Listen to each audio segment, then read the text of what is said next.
So when we have an opportunity to, we don't have the opportunity to buy fuel and things, there are activities that require heavy lifting that we have to use our heads to kind of figure out how to do. And, when you have power equipment and power lifting things, you just go get the tractor and pick it up and move it, or hook a chain onto it and drag it away, those kinds of things. But when you're on your own, you don't have other people around to help you with things. You have to kind of use your head to figure out how to move things. And as I mentioned, I used to say moving heavy things. When people ask, how did you do that? I'd say, I Egyptianed it. Well, I don't say that anymore because they probably used some forms of sorcery to do grand things.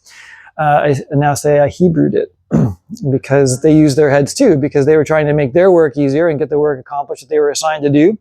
And they may or may not have had, because they kind of wandered away from God and his knowledge. There were a few faithful, even within the children of Israel. They had to be retaught during the whole wilderness wandering experience what the power of God was.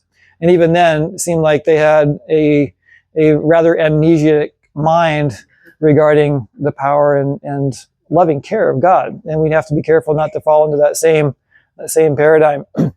But we're going to start off with going and looking at a situation and seeing how we can maneuver something in a variety of different ways that you may not be able to do on your own. So it's going to be a little field trip. We're going to get up and move from here out into the pasture.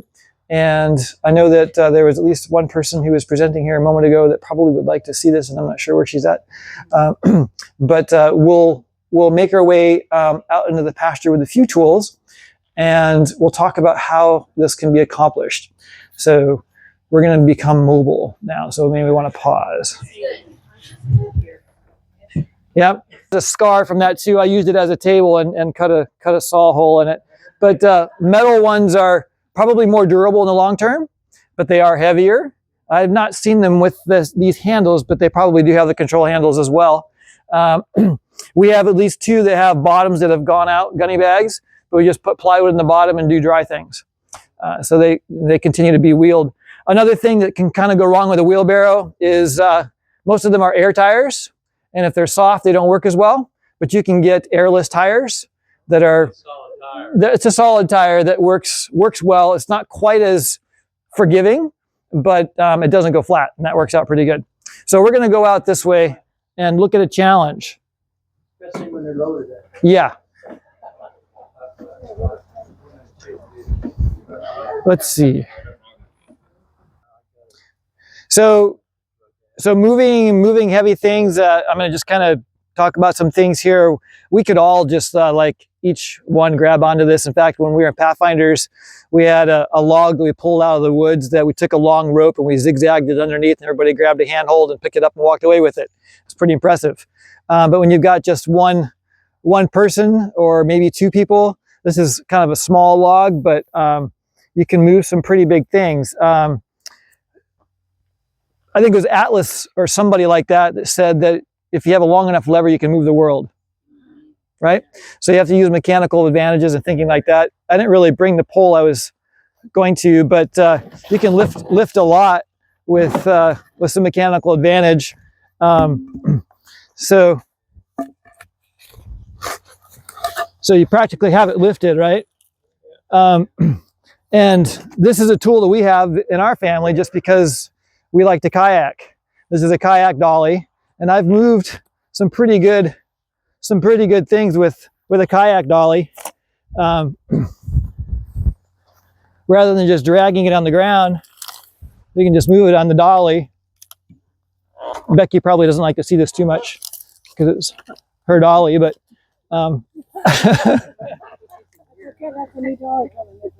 yeah. So there we go. I'm gonna pivot this around so it's headed this way.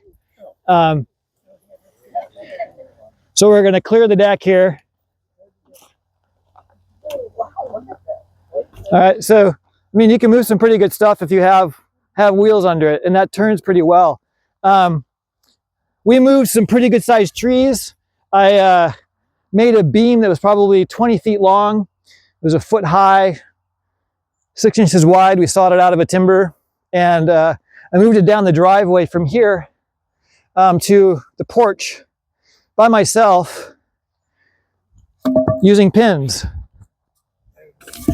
So you can just use pins to roll your material wherever you need to go. And if you have, it can take a while. It took me a while. Someone will pull that dolly up underneath there. Yep. So let's see. Let's maybe grab I was going to have someone hook a line on here and take it for a ride. Yeah. So what do you think would make this easier than just the 2 pins there? Yeah, about 5 people. Had about 5 people. Yeah, that would work. So the size of the pins is important. So I'm getting to the end of my reach here. Find myself another pin. Same size, and if you're in rough terrain, a bigger pin works better, right? So you can just, and it's nice to have them squared up too, or else your material starts to wander.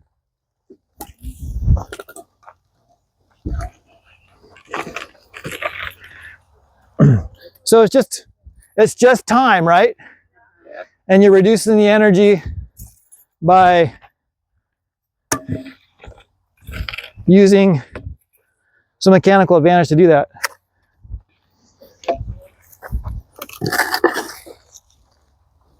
We can put that one out front. How far do you want it out of? Yeah, that's good, yeah.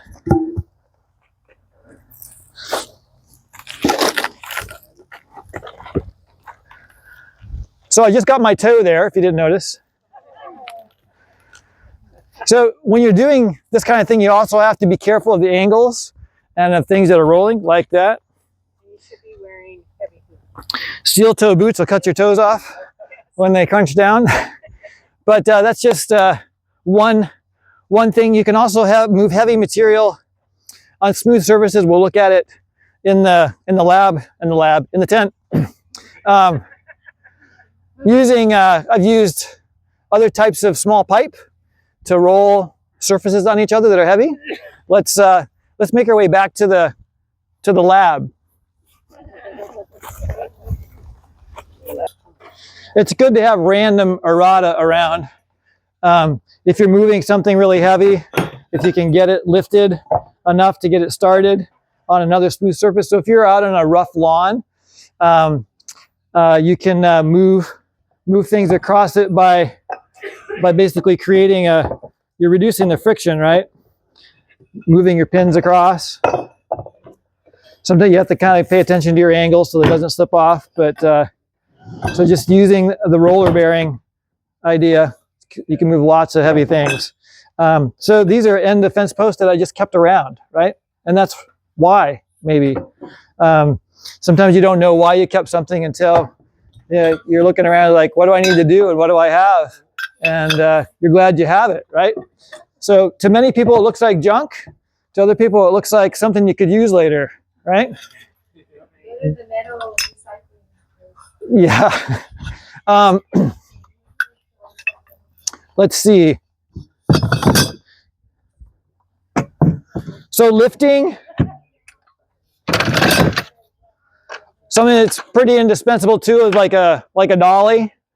Dollies are really cool, really helpful for moving things around. So Michael probably knows what this is.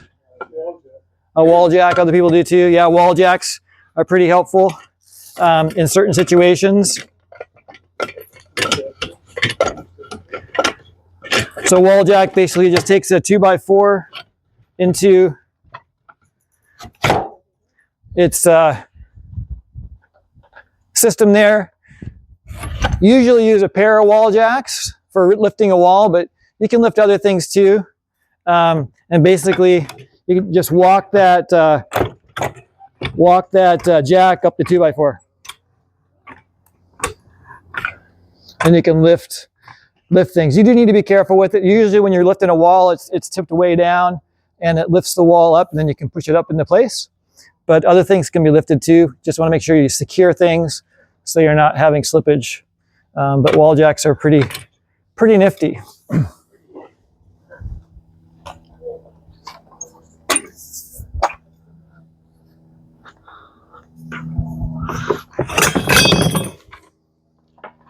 Something else that came in really handy in hoisting a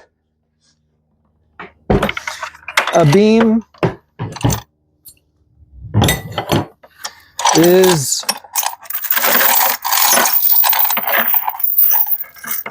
having some chain around and a chain hoist. This is like a 2-ton chain hoist, really helpful. I've lifted hay in the haymow with the chain hoist. I've lifted the beam in place with a couple chain hoists. And I pulled a car onto a flatbed that we took to the dump with the chain hoist. So they're just slow-mo go. And a lot of times that's what it takes, is just being patient, doing things a little at a time, and not getting in a rush to get it done immediately, and you can get her done. So this is fairly heavy, but it just block and tackle, so pulleys, yep. So thinking mechanical advantage when you're moving various product or things, what can you use for mechanical advantage on a wrench?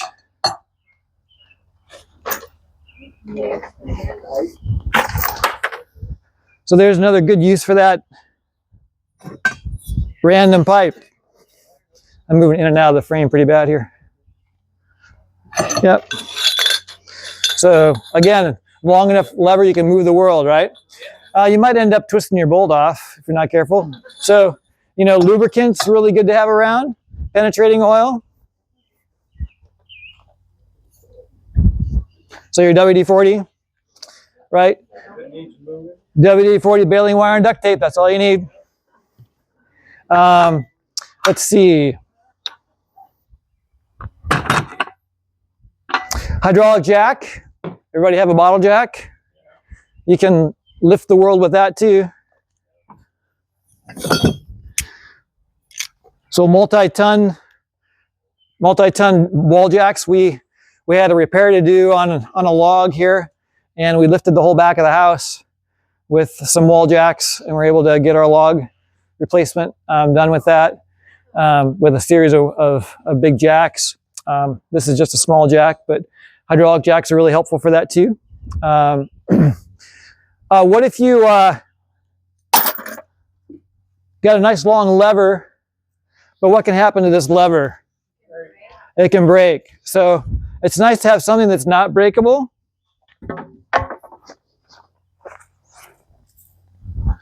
Anybody got an iron bar? This is great for post hole digging too, especially in root country or glacial till, when you got rocks and things.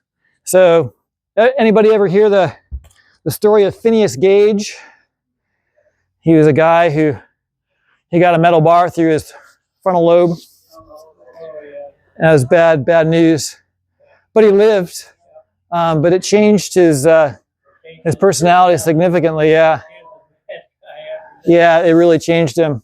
Yeah, it's not going to bend. But remember the point. What's the point at which you lever a lever uncalled, boys?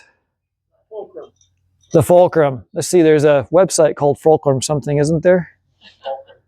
Fulcrum 5, Fulcrum 8, Fulcrum 7. Yeah. So tools that you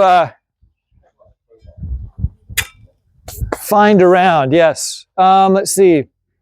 So that's moving material around, but how do you get around? How do you get around from place to place? What's that? Not too good. Not too good. So you can use a pony. So I was really excited. So you've all seen Duke, and my friend Jeff loaned me some harness, and I had Duke harnessed up. He was doing great. I could harness him up in 5 minutes, right? I could have him harnessed up in 5 minutes and out the door. And it was pretty fun. Just walking by him, he'd go where I wanted him to go. We were doing figure 8 patterns out in the pasture, moving around. And he'd stop when I wanted him to. He'd back up nice and easy, like up to an implement. And then I was thinking, you know what? I could have a great demo for camp meeting. And so I built a stone boat to put behind him. And we were pretty excited about that. And Jeff came over and we hooked up Duke to the stone boat. And he took like 3 steps forward and bolted. He ran all the way down to the end of the pasture where he is and went through the fence. He just went through the fence. It's a metal fence with metal fence posts. And I think, his angel was there. Do animals have angels? But he didn't puncture anything, but he did have some abrasions and things.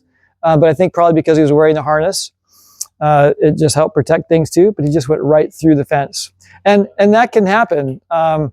There's a lot of different things with an animal that is unpredictable. Potentially, you have to really, really work with them. And since then, we still have a lot of work to do because they kind of have to get over that. But sometimes if you have a large traumatic event, smaller events have less of an impact because you have that large traumatic event as your gauge. Like being in a huge windstorm that's just horrific. You spend hours in just a breeze or what other people consider storms or nothing. So whatever storm you go through in life, that kind of recalibrates your storm gauge, and it's a kind of a reference point. And you can take a lot. It's amazing. But transportation, other more reliable transportation where you're not necessarily, you're relying on equipment more than on the flights of fancy of another mind, like a horse, right? Would be like a bicycle, right? So we talked about the wheelbarrow. This is actually a pretty good wheelbarrow. It's not really a wheelbarrow, it's a wheel cart. It doesn't tip, right? It just tips forward and back. I don't know if those of you who saw me riding my bike down the driveway this morning, I could just ride my bike down the driveway and hold on to this and do it at the same time. But it's not going to tip over, and it can carry a pretty good load. But having the wheels on both sides, it's a little better, I think, than the wheelbarrows with 2 wheels. It's a little bit more stable than that. Wagons can actually work out pretty well too, but this is a nice option.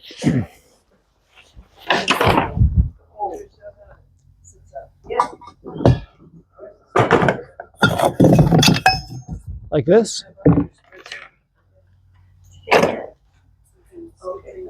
So you can scoop things into it. Sometimes I can roll my lawnmower right into it and push that where I need to go. But it's pretty good volume. A lot of times, like a wheelbarrow or even this, if you tip it on its side and then tip it up, I've moved some pretty good rounds of logs just by rolling them into the wheelbarrow sideways and tipping it up.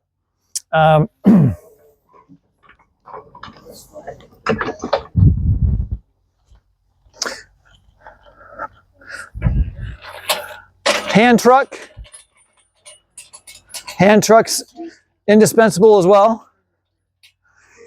You guys have hand trucks? You can use them vertically, horizontally. You put your kids on there. Yeah, moving coolers, barrels, all kinds of things. Generators. Wheels are amazing, aren't they? Especially wheels that are aired up.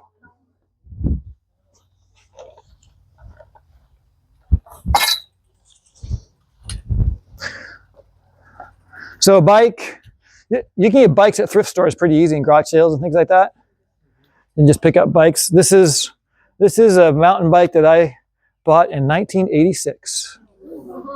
This has been with me for a long time, since high school. 40-year-old. It is. I took it to Micronesia with me, rode around Ponape, brought it back home with me. Used to race mountain bikes on it. And now I ride back and forth to the driveway on it. But both these tires are salvaged from a bike shop that I used to live nearby, and they were throwing away these used tires. And so I rescued them, and when my tires wore out, I put them on my bike. So I had them in the loft for a long time, but now they're being used. But when you have equipment, you need to have things to take care of it too. So, for example, chain lube. You don't want to keep chain lube. WD-40 is helpful for that too. Making sure that things are moving well. I probably don't. I've maybe never washed it.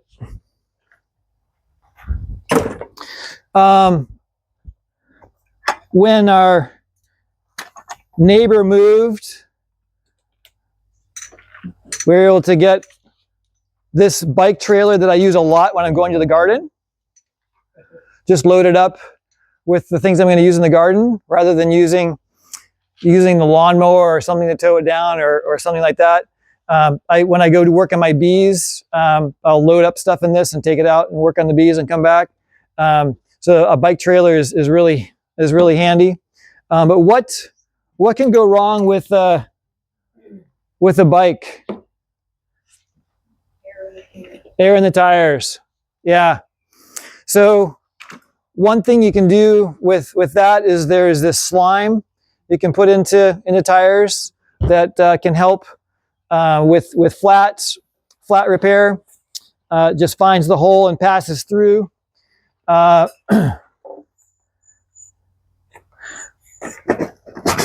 Oops. So this is a tire. It's kind of an odd size. It might be a little bit challenging to find an inner tube for a size of tire this size.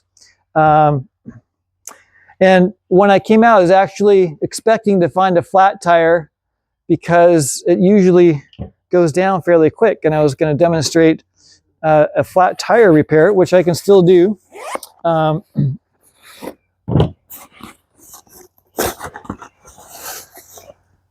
So there's actually, this will only work in what we call Schrader valves. So those are the ones you typically find on a car tire.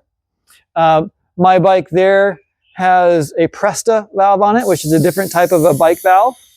And this goo won't work in those types of tires because of the way the channel is. You have to take the valve core out of these in order to get your goo in.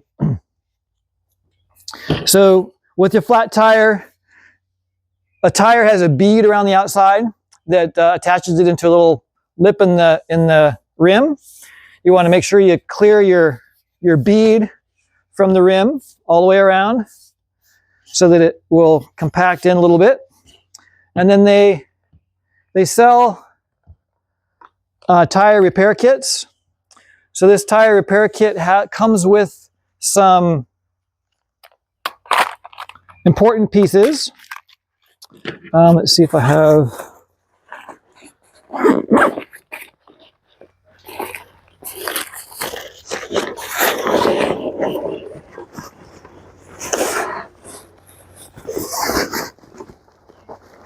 No. So it comes with tire levers.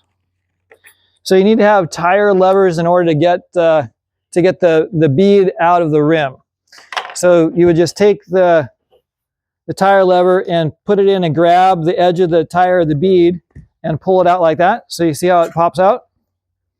And then depending on how tight the tire is, you might need to put the lever underneath the spoke and it'll hold it in place. And you can grab another section of tire.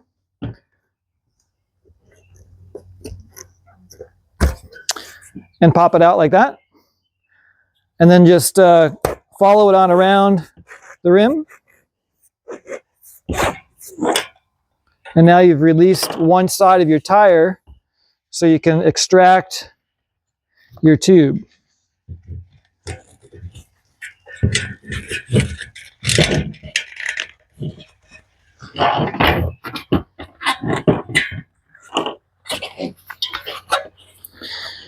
So how do you find out if you have a leak, where your leak is in your tire? So you can air it up and put it in water and watch for the bubbles, right?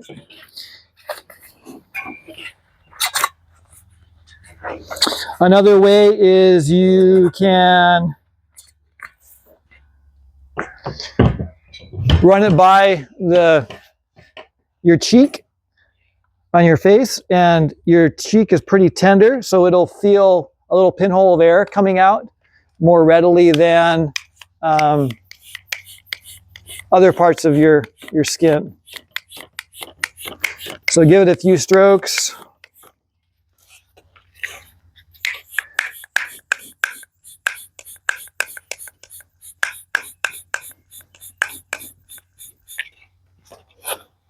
Seems like it's not pumping up very fast. Maybe I don't have it all the way in.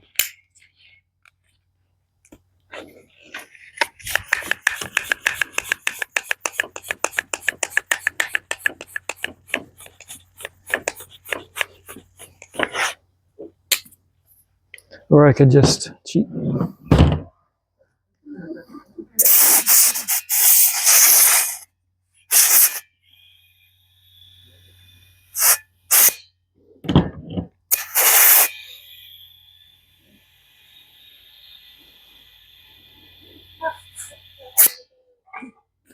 Maybe I've got a leak. Maybe I made a leak. Where did it go, Nathan? Got it, thanks. Maybe I made a leak, huh? I had one that was leaking quite consistently, but this is not holding air, is it? It's about out of air, too.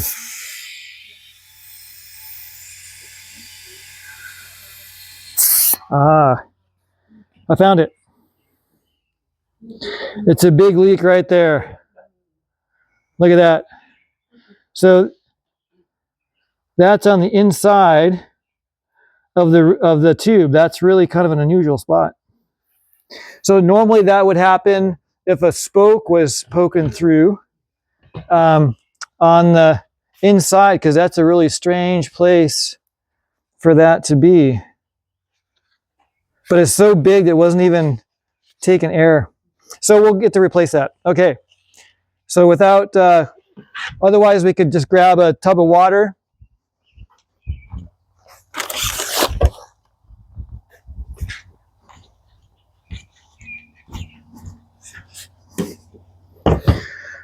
And if this was holding air, you could run it through to find where the air would bubble out. Now let's see if I can find that leak again.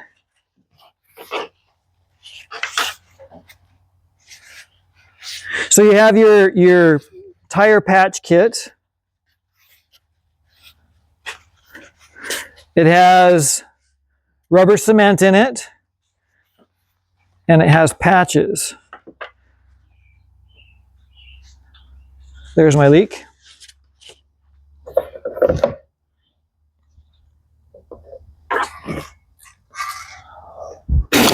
Whoops, there goes my valve cap again. Thank you, Nathan. So that big of a leak, this green goo probably wouldn't really do a very good job with that. So first of all, you have to rough up your surface around your leak with sandpaper, or this is a special metal device that was included in this that helps to rough up the rubber and clean it. Then you've got your tire patches, and we're going to put some glue on this patch area that's going to be larger than the patch itself. So in the end of the cap is a little poker, and you'll poke your rubber cement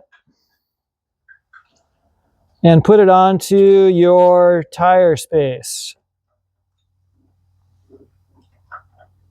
And then let that dry for a little bit before you adhere your patch to it. So they have tools that will take the valve core out of your valve stem, and that would allow you to put your goo in if you're using goo. Sometimes they make thorn blocker inner tubes. They make a thorn blocker shield that can go on the inside of your tire.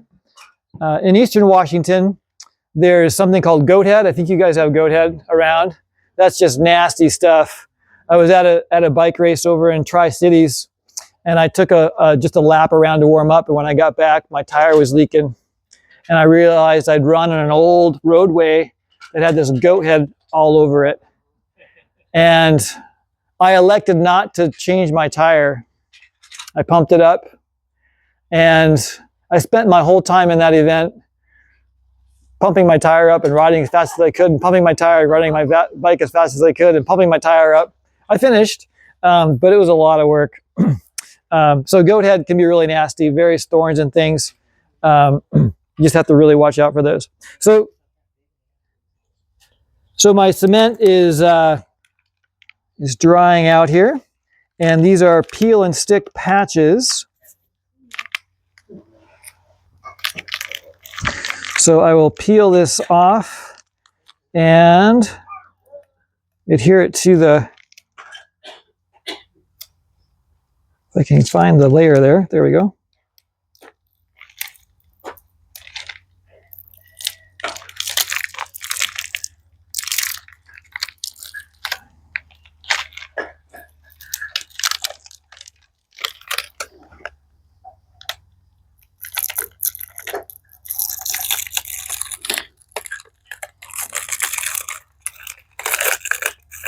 Okay, so here's my patch.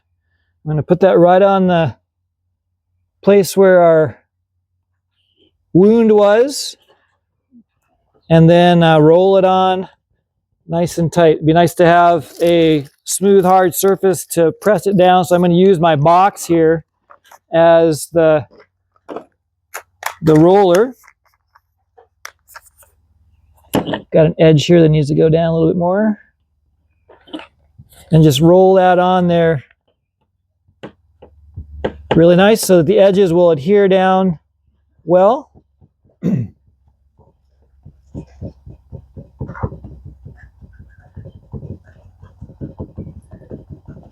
if you're going to town, which side of the road do you ride on? Same rules as traffic, right? So ride with traffic, because you don't want to have a head-on collision.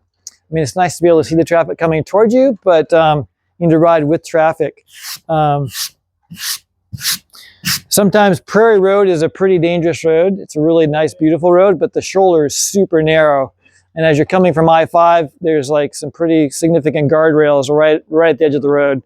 So really need to be careful, when you're riding about. Let's just check and see if we have any other leaks that we weren't aware of. Hopefully I don't have any other. That's looking like it should.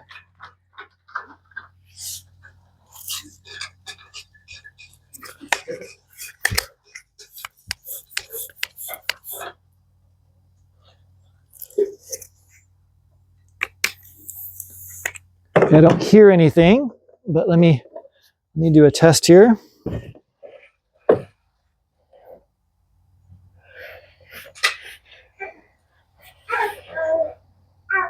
Oh, perfect.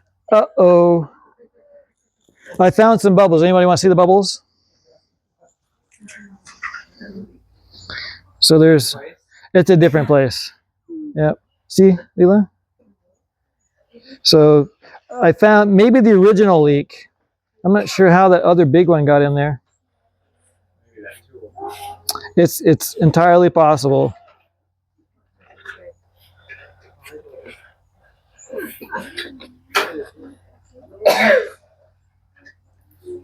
Okay.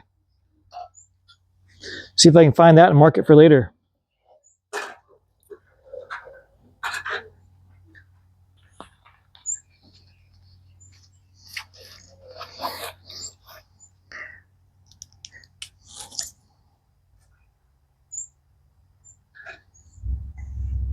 Always carry a Sharpie in your pocket because it can mark your pants up pretty good. All right.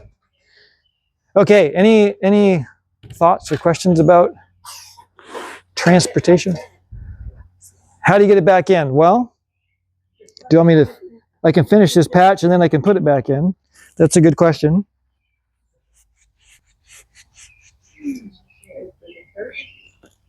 What's that?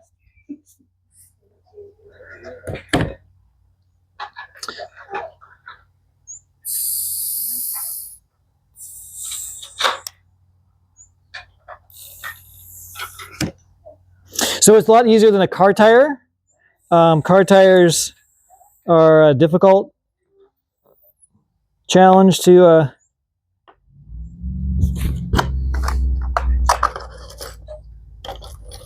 replace just because their beads are so stiff.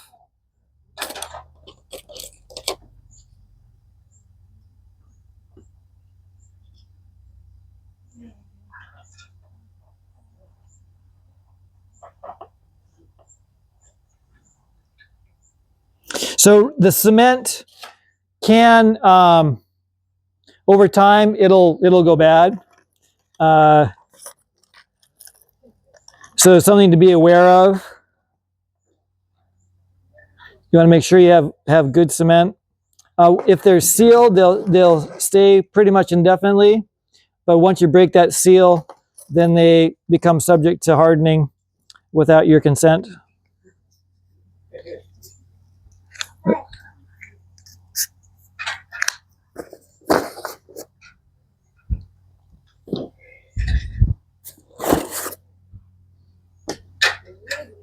So what other forms of transportation could you use besides a bicycle? Walk.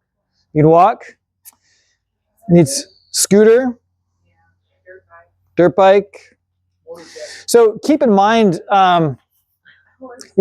barring some kind of like a war event or an EMP or something like that affects absolutely everybody. During a period of no time, no buy, no sell, the rest of the world's going to be going on like normal, and you're going to be the outlier. But riding a bike doesn't have to be an outlier signal because people exercise on their bikes. But just kind of keep that in mind. You can ride for recreation and transportation in town. People do that all the time. But just keep in mind that the things that we're thinking about, the rest of the world may be continuing on, and don't feel like you are being like it's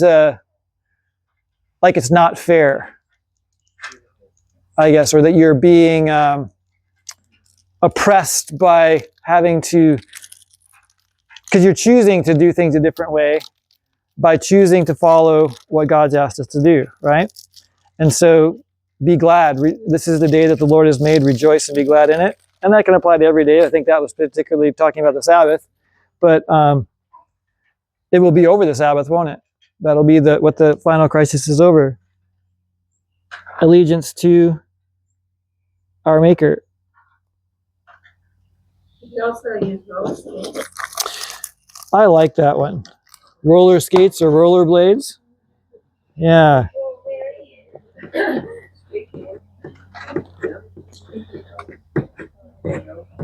So I'm going to get this up.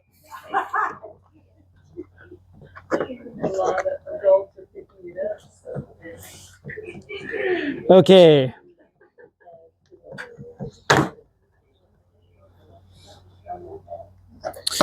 So we'll put this tube back in.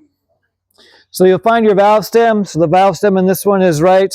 Valve stem hole in the rim, and place your tube on top. Did you check to see if there was a part of the spoke poking out? That's a good idea. So I'll just go around, and so you can see this has rim tape on it. So the rim tape is supposed to help keep the spokes from poking it from the inside. And it looks like the rim tape is intact. So sometimes when you're removing a tire, if you're not careful with your tire irons, you can actually pinch your tube. And that might have been what happened. I have a favorite tire whip that I didn't find in my pack. These two came in the repair kit, and so I just used those. But you can pinch your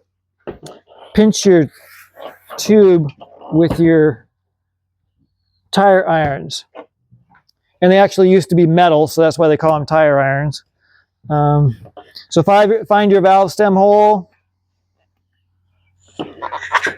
slide your tube in.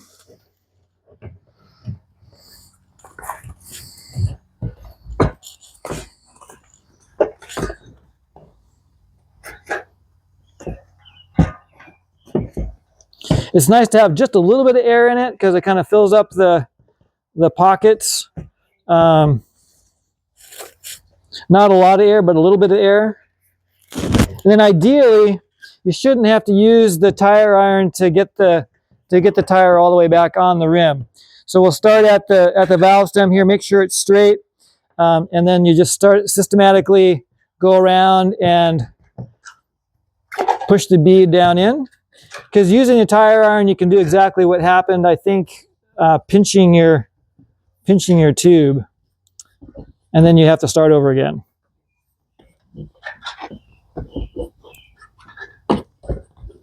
So on street bikes, the bead is usually stiffer.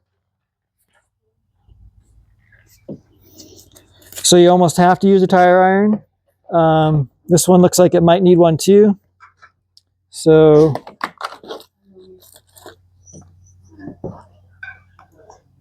I'm going to carefully put that in and bring it around. So you're moving the bead in, and I got it in. There we go. All right.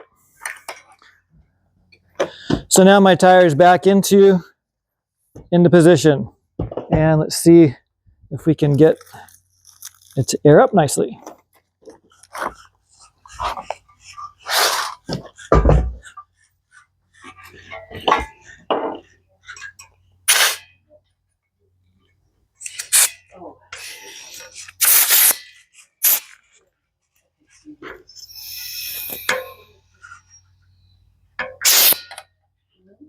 All right.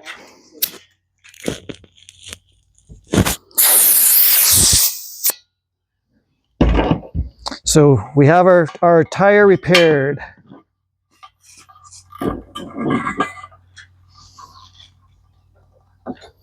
Put our valve stem back on.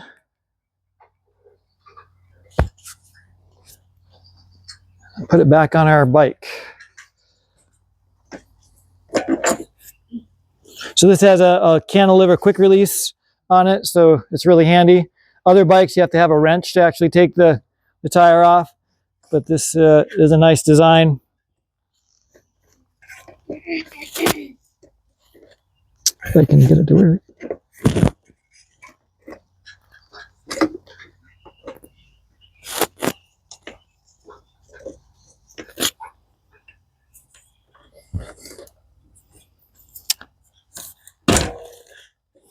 There we go.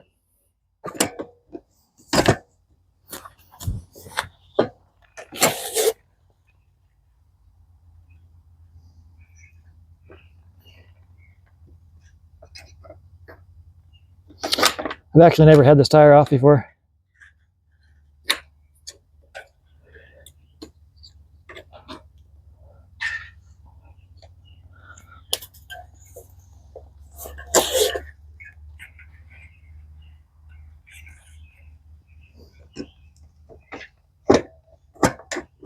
There we go.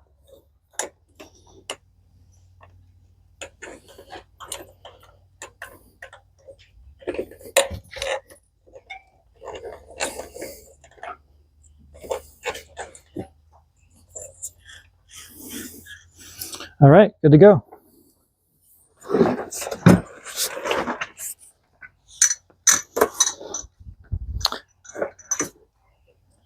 So I often use this when I'm headed out to the garden. And what am I doing in the garden most of the time? What's that? Weeding, looking for slugs, looking for pests, looking for ways to help my garden thrive. Becky, can you hand me my notebook there in my chair?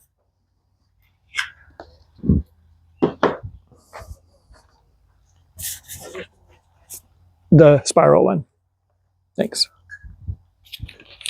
So one thing that we've used for slugs around at different times is diatomaceous earth. So use diatoms. They don't care for diatoms. One thing about diatomaceous earth, the powder, is that when it rains, it kind of deactivates it, kind of goes to mush. So it has to be reapplied. Something else that we just recently learned about for insects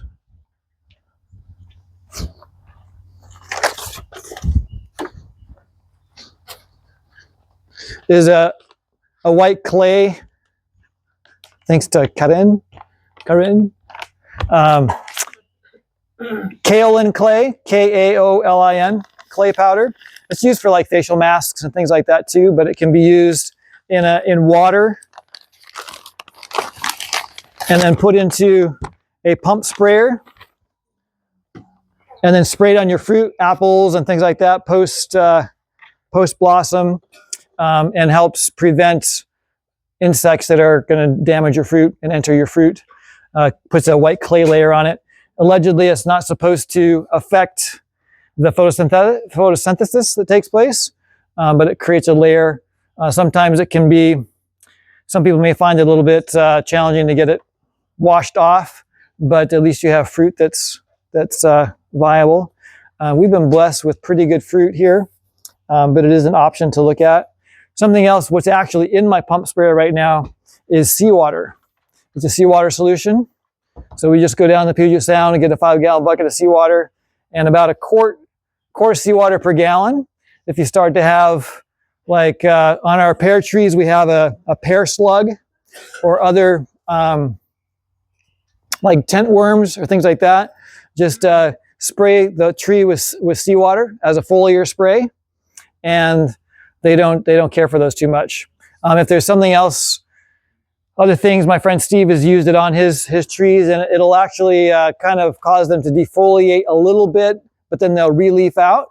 And actually we use a diluted seawater solution annually around our trees, because it's you can buy a product called C90, which is an artificially created saltwater solution, essentially, that people use in aquariums.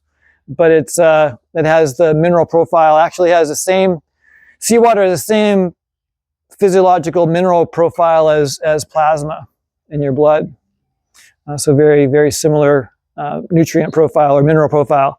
But seawater is very good to help make sure that you have all the trace minerals and provide that for healthy food. You don't want to put direct seawater, just straight seawater on, because that's going to salinate your soil and make it non-viable. But seawater is a good tool to use. And where we are here, we can just go get free seawater from the ocean, right? I bring it home in a 5-gallon bucket with a lid on it, and we have it around and use it on the trees. If we get bagworms, tent worms on the apple trees and things like that. Another thing that I use for apple trees, our apple trees are small, they're dwarf, so I don't have to like reach up into the trees very far, but like tent worms, use a soap water solution and spray them on. One thing that the Amish do is they do a morning walk. They just walk through their garden and they're cruising for pests and things that are going awry. So they go through every day. And it's just like anything. If you have a walk that you do every day, you're going to notice changes if you're there every day. But if you're not there every day, the changes may happen without you being there and may progress to a degree that you don't want them to progress more rapidly because you just weren't there to see it happen.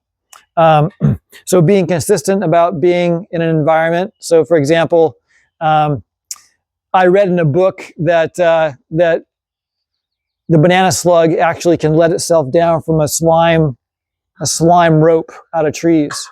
I was like, wow, that's pretty wild. And then one day I actually saw it, and it was pretty cool, only it was in the wrong place. It was in our house. I think a slug came in on the cat, and it was a small slug, but it was hanging down from the stairs, and it was on this thin line. But they can let themselves down on a slime rope out of aerial positions. So just things like that you see, that you read about, that you wouldn't see if you weren't constantly in the environment to pay attention to it. So that daily walk, you're just looking for things that may be going awry, pulling off worms or things like that. If you see aphids, you can just use like duct tape on the back of leaves to just grab them off in quantity, or a soap solution, because that's going to suffocate them and make it less viable for them to be there. And it's also a surfactant that allows things to stay attached to the to the leaves well. One thing you can do in the garden too is plant sacrifice crops. So there, you may observe that there's a particular plant species that the aphids really love, or the flea beetles really love. Well, plant some of those in one corner, and they'll attract the vermin to them and leave your prize produce alone. So for example, radishes, we can grow radishes around here. Flea beetles love radishes. And flea beetles aren't always around. Sometimes they are, sometimes they aren't. Just depends on the conditions in the year. But if they're around, you want to have a sacrifice plant that they're more attracted to than what you don't want them to have. Someone was talking about, I think it was Vicky, but how many of you have done companion planting? So your companion plants that support each other, as well as aromatic confusers. So things like marigolds or lavender or oregano, kind of basil, dill, kind of interplanting and intermixing them because they aromatically confuse the predators as they're trying to come in, the bugs that are coming in to eat your food. And I was excited to see this as a viable option too, leaving a wild strip. I have a series of wild strips in my garden.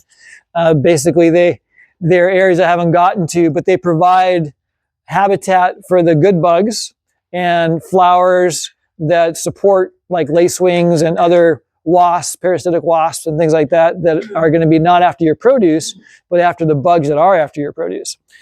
If you're using insecticides, you do broad spectrum eradication of all life. It's kind of like an antibiotic in your body. It's indiscriminate.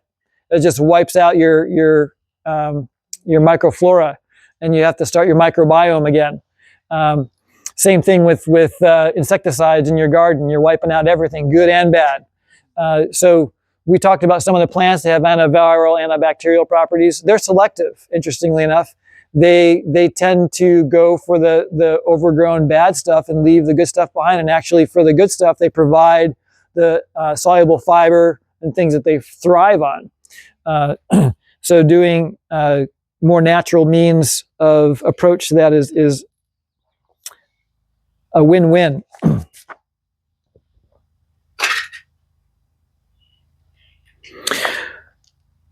How many of you guys compost? What are some success secrets for composting? Turn it. To what? Turn it. Turn it. I've got a kitchen composter, so all our food waste goes into the kitchen composter and comes out into a fine compost waste. I wish I could do that. I compost, but mine ends up being mush. I also have a bokashi tub because my daughters waste a lot of food. And so I put it in the tub, put the bokashi bran on it, and within 3 weeks it's ready to use as fertilizer. We'll have to talk later. Because mine, I have rotating bins. And I went from, actually it worked pretty good when I had 2 compost piles. I had one that I just added to, and then I would turn it over and leave it. And it was beautiful. The only problem is our neighbors have chickens, and when there's chickens, there's rats. And the rats like our compost pile. So I kind of went to rotating bins. But the rotating bins, you have to be kind of diligent, I think, about rotating them. And it just ends up being a pile of mush. And so they do get out to the garden, but I haven't perfected the art of wonderful soil out of a compost routine yet. So I'm looking for secrets on that. Yeah. We have a worm bin. A worm bin? All of our table scraps go in there. Okay. Worm bin, and then we It gets full and we shovel it out, put it on the garden. Okay, and I've tried a worm bin before too. Yeah, and I maybe don't have the secret on that either. But yeah, worm bins are a good idea. I've used worm castings before from that other people have been successful with that. Worm castings are great. Manure is good in the compost, getting on your garden. You know, our horse, one of the things I was excited about getting the horse was for the manure, right? So we can compost that. Horse manure needs to age about a year before you put it on. Chicken manure is really, really hot. It needs to age probably about a year before you put it on because it's hot, meaning it's high nitrogen, and it can actually like chemically burn your plants because it's so high in nitrogen. I think rabbit poop is really good. Rabbit poop is a dressing on top. It's almost like alfalfa pellets, Yeah. really, if you can get enough of it. So It doesn't burn the plants. no, it doesn't. And I think alpaca is pretty good too in that regard. Let's see. You can make a foliar spray out of garlic, like 4 to 5 cloves of garlic and some hot pepper, and steep it overnight in warm water, and then strain it out and put that with a little bit of soap, like a 1/4 teaspoon of soap, and use it as a foliar spray. So the cayenne pepper and the garlic, those are gonna deter herbivores. And the soap is going to interrupt insect physiology as well. So that's a nice spray to use.